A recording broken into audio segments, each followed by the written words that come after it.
bon, la honte, moi je me dis que... Parce que la Côte d'Ivoire est... Non, moi je le dirais... Côte d'Ivoire s'est qualifiée là. Il ne va pas avoir honte, Five. Il n'aura pas honte, mais plutôt, ça va pousser les éléphants, ça va pousser les éléphants à encore, je ne sais pas, à bosser dur. Parce qu'ils savent qu'après, derrière, ce qui a été fait peut-être par Makosso, il y aura d'autres influenceurs qui vont prendre un peu le relais. Ça, c'est juste le début. Alors imagine, on ne le souhaite pas. Hein. Après, moi aussi, je ne voudrais pas être flingué. On ne sait pas. Imagine après le match avec le Sénégal hein, et que la Côte d'Ivoire ne passe pas. Il y aura encore assez de réactions. Mais moi, je pense que ces réactions-là sont justifiées. Je ne parle pas du premier, du premier intervenant, mais je parle de Général Kami Makosso. Sa réaction, c'est quand même un peu justifié. C'est pour dire que travailler dur, bosser, c'est une façon de mettre un peu le... Mais oui. La Guinée a été battue par le Sénégal, la terre n'a pas tremblé, on a accepté. Non, mais et notre voisinage est approfondi. Tu as même vu la tension qui était sur la pelouse. Five, je ne suis pas d'accord. En fait, la Côte d'Ivoire et la Guinée... Est-ce que parfois les Camerounais ne poussent pas les Ivoiriens à une sorte de complexe total?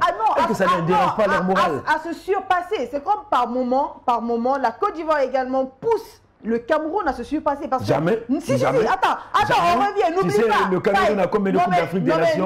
Le Cameroun a fait combien d'exploits en Coupe du Monde? Ils ont leur médaille olympique, tu sais pas. On n'est pas en train de parler des exploits passés. On est en train de parler de cette CAN-là. Mais on se réfère du passé pour construire un bon présent. Qu'est-ce que je vais te dire? Quand le Sénégal a battu le Cameroun, le score, je l'ai oublié. La terre n'a pas tremblé. Non, mais si, ça a tremblé parce que les Ivoiriens se sont tellement moqués à un moment.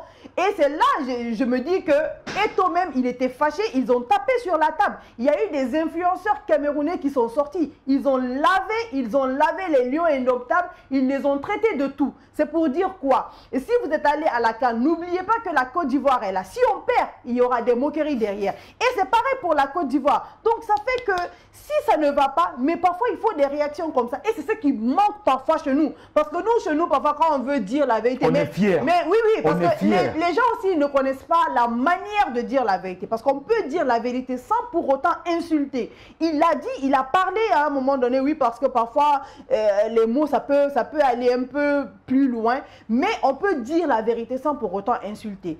Il a parlé, il a crié, il a dit ce qu'il pensait. Il n'a pas insulté quelqu'un, mais il était fâché, il est dans l'émotion et c'est normal. Nous, parfois, on accepte tout, on se dit, ah, c'est la volonté divine, c'est la volonté divine, alors que ce qui se passe, ce qu'on accepte chez nous, ailleurs, ça ne s'accepte pas. C'est ça la réalité aussi, hein, DJ.